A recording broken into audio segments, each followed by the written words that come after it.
আমার স্নেহের প্রিয় ছাত্রছাত্রী ভাই বোনেরা, শুভ বিকাল। আমাদের এখানে 4-5 দিন যাবৎ একটা অনুষ্ঠান চলছিল একেবারে আমাদের বাড়ির পাশেই। ফলে আমি তোমাদের কোনো লং ভিডিও দিতে পারিনি।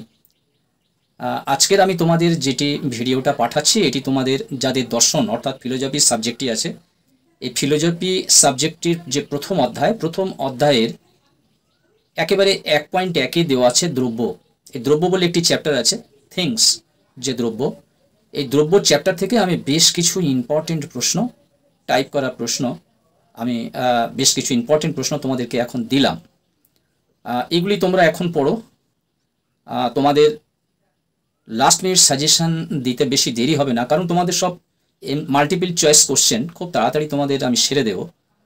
তোমরা অন্যান্য যারা সাবজেক্ট তোমাদের আছে সেগুলো পরপর চলতে থাকবে। যেমন তোমাদের এডুকেশনের একটি লং ভিডিও মনে হচ্ছে আমি দিয়েছি।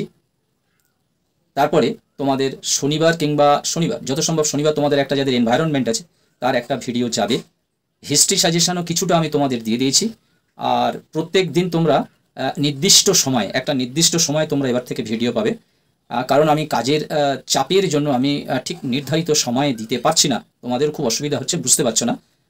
আমি একটা নির্দিষ্ট সময় আমি তোমাদের করে দেব, সেই সময় তোমরা অবশ্যই ভিডিওটি পেয়ে যাবে। তবে একটি ভিডিও মাস্ট তোমরা পাবে 7টা থেকে 7:30টার মধ্যে, এভরিডে 7টা থেকে 7:30টার মধ্যে তোমরা একটা লং ভিডিও পাবে। হয়তো দুদিন তোমাদের ক্লাস 12 গেল, একদিন হয়তো 11 গেল, আবার দুদিন 12 গেল, একদিন 11 গেল।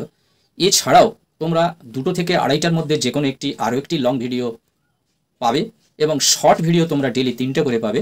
তোমরা পাবে সকাল 9টা, 3টে এবং রাত 9টা।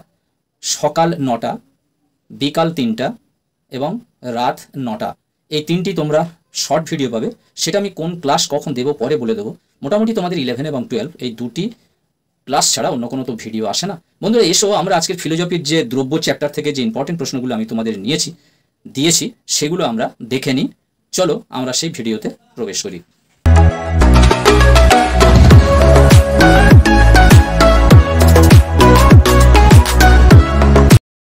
বন্ধুরা আমরা ভিডিওতে এসে গেছি। ভিডিওর হয়তো দাগ নাম্বার অনুযায়ী তোমাদের প্রশ্নগুলো হয়তো ঠিকঠাক মিলবে না, তোমরা একটু ভালো করে দেখে নিও। এটি তোমাদের ফিলোসফির যে প্রথম অধ্যায়ের প্রথম যে চ্যাপ্টারটি আছে দ্রব্য, সেই দ্রব্য থেকে কিন্তু এই প্রশ্নগুলি দেওয়া রয়েছে। আমি এরপরে যখন ফাইনালটা দেব একেবারে তোমাদের ফাইনাল দিয়ে দেব খুব সুন্দরভাবে, এবং তোমরা যে শর্ট যে বিষয়গুলো যাচ্ছে, যে ভিডিওগুলো যাচ্ছে, সেই শর্ট থেকে তোমরা এর সিলেবাস এবং নাম্বার ডিস্ট্রিবিউশনটা অবশ্যই করে দেখে নেবে। আমি কালকের মধ্যে তোমাদের এই নাম্বার ডিস্ট্রিবিউশন এবং সিলেবাসটা খুব সুন্দরভাবে তোমাদের শর্টের মাধ্যমে তোমাদেরকে দেখিয়ে দেব। এসো আমরা প্রশ্ন উত্তরগুলো পড়ে নিই। আমি যেখান থেকে প্রশ্ন পড়ছি এর আগে কিন্তু 14টি প্রশ্ন আমি শর্টে দিয়ে দিয়েছি, তোমরা সেখান থেকে অবশ্যই করে দেখে নিও। দেখো, জড়দ্রব্য ও চেতন দ্রব্য এই দুই প্রকার পরস্পর বিরোধী দ্রব্যের কথা বলেছেন দেকার্ত। দেকার্তের মতে জড়ের সাধারণ ধর্ম কি? বিস্তৃতি। দেকার্ত বলেন মনের সাধারণ ধর্ম হল চেতনা। কোন দার্শনিক দ্বৈতবাদী নামে পরিচিত? দেকার্ত। দেকার্তের মতে পরম দ্রব্য কোনটি? উত্তর হবে ঈশ্বর। ক্রিয়া প্রতিক্রিয়াবাদ বা মিথস্ক্রিয়াবাদের প্রবর্তক হলেন দেকার্ত। দেকার্ত দ্রব্যের প্রকৃতিগত গুণ ছাড়াও কতকগুলি গৌণ গুণ স্বীকার করেছেন, যেগুলিকে তিনি বলেছেন রূপান্তর। দেকার্ত দ্রব্যের ধারণাকে কি জাতীয় ধারণা প্রসূত বলেছেন? সহজাত ধারণা প্রসূত। তারপরে দেখো, স্বনির্ভরতা এবং স্ববেদ্যতা হলো দ্রব্যের লক্ষণ মন্তব্যটি করেছেন স্পিনোজা। কোন দার্শনিকের মতে ঈশ্বর একমাত্র দ্রব্য? উত্তর হবে স্পিনোজা। দ্রব্য ইজ ইকুয়াল টু ঈশ্বর ইজ ইকুয়াল টু প্রকৃতি, এই সমাধানটি কোন দার্শনিকের? উত্তর হবে স্পিনোজা। কোন দার্শনিককে অদ্বৈতবাদী বলা হয়? স্পিনোজাকে অদ্বৈতবাদী বলা হয়। অবশ্যই তোমরা চ্যানেলটি সাবস্ক্রাইব করে নাও, বন্ধুদেরকে লিঙ্ক বেশি বেশি করে শেয়ার করো। তারপর দেখো, সবকিছু ঈশ্বর এবং ঈশ্বরই সবকিছু বলেছেন স্পিনোজা। কোন দার্শনিককে সর্বেশ্বরবাদী আখ্যা দেওয়া হয়? এও উত্তর হবে স্পিনোজা। স্বাধীন আত্মসক্রিয়তাই দ্রব্যের লক্ষণ, এটি কোন দার্শনিকের উক্তি? লাইবনিজ। কোন দার্শনিক দ্রব্যকে মনাড বা চিৎ পরমাণু বলেছেন? উত্তর হবে লাইবনিজ।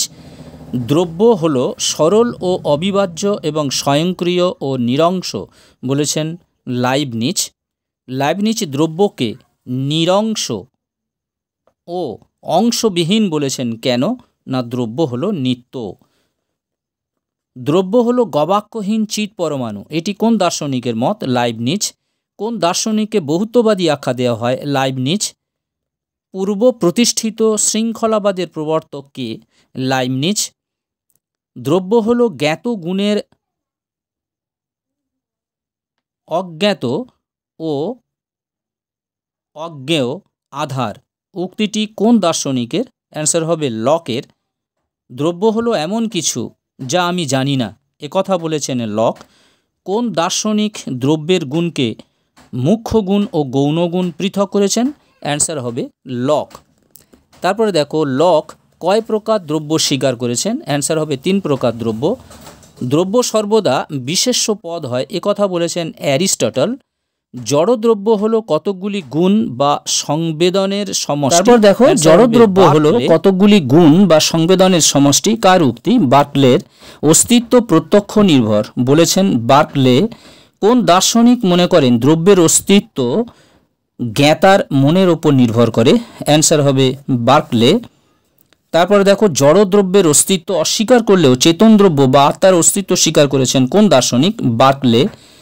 কোন দার্শনিকের মতে আত্মা 2 প্রকার, জীবাত্মা ও পরমাত্মা? বার্কলে। মন এবং ঈশ্বর এই 2 প্রকার দ্রব্যের অস্তিত্ব স্বীকার করেছেন বার্কলে। কোন মতবাদ অনুযায়ী আমরা সরাসরি বস্তুকে জানতে পারি? সরল বস্তুবাদ।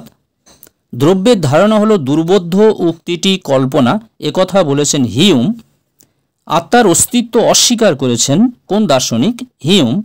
জড়দ্রব্য, আত্মা ও ঈশ্বর কোনো দ্রব্যেরই অস্তিত্ব নেই, একথাও বলেছেন হিউম। কোন দার্শনিক দ্রব্যকে চিন্তাশীল ও অচিন্তশীল বলে বিভক্ত করেছেন? দেকার্ত। স্পিনোজা কয়টি দ্রব্য স্বীকার করেছেন? 1টি। তারপর দেখো, ব্যক্তি ও প্রতিটি মূর্ত বস্তুই হলো দ্রব্য, একথা বলেছেন অ্যারিস্টটল। কোন দার্শনিকের মতে জড় ও মন হলো পরস্পর বিরোধী দ্রব্য? দেকার্ত। তারপরে দেখো, আত্মা হলো বিভিন্ন মানসিক ক্রিয়ার অবিরাম ধারা বা প্রবাহ, একথা বলেছেন হিউম। দ্রব্য হলো স্বয়ংক্রিয় আধ্যাত্মিক একক বলেছেন লাইবনিজ। দ্রব্য সম্পর্কে স্পিনোজার মতবাদকে বলা হয় অদ্বৈতবাদ এবং মনাড বা চিৎ পরমাণুর অস্তিত্ব মেনেছেন লাইবনিজ। জড়দ্রব্য বলে কোনো কিছু নেই, একথা বলেছেন বার্কলে। বন্ধুরা, এই কটি ইম্পর্টেন্ট প্রশ্ন তোমাদের ছিল। এছাড়াও আমি যখন পুরো সাজেশন তোমাদেরকে আমি দেবো, যেটাকে লাস্ট মিনিট সাজেশন বলি, তখন অবশ্যই এর থেকে হয়তো একটু প্রশ্ন কমে যাবে। যাই হোক, প্রশ্নের বিভিন্ন যে ভ্যারাইটি আছে সেই ভ্যারাইটি প্রশ্নগুলো আমি একসঙ্গে সেটা একেবারে ফাইনাল সাজেশনের জন্য দিয়ে দেবো। বন্ধুরা, তোমরা যারা চ্যানেলটি সাবস্ক্রাইব করোনি অবশ্যই তোমরা সাবস্ক্রাইব করে নাও, বন্ধুদেরকে লিঙ্ক বেশি বেশি করে শেয়ার করো, তোমরা একটি লাইক করে দিও, প্রয়োজনে কমেন্ট করো। আবার কথা হবে নেক্সট ভিডিওতে অন্য একটি সাবজেক্টে নিয়ে। এইবারে তোমরা প্রত্যেক দিন ভিডিও পাবে এবং ঠিক সময় পাবে 7টা থেকে 7:30টার মধ্যে, এবং কোনো কোনো ভিডিও বিকেল 2টো থেকে 3টের মধ্যে তোমাদের লং ভিডিও যেতে পারে। এবং শর্ট টাইপ যে ভিডিওগুলো আছে, ছোট ভিডিও 15-20 সেকেন্ডের ভিডিও, সেগুলি দিনে 3টে করে তোমরা পাবে, সকাল 9টা, 3টে এবং রাত 9টা।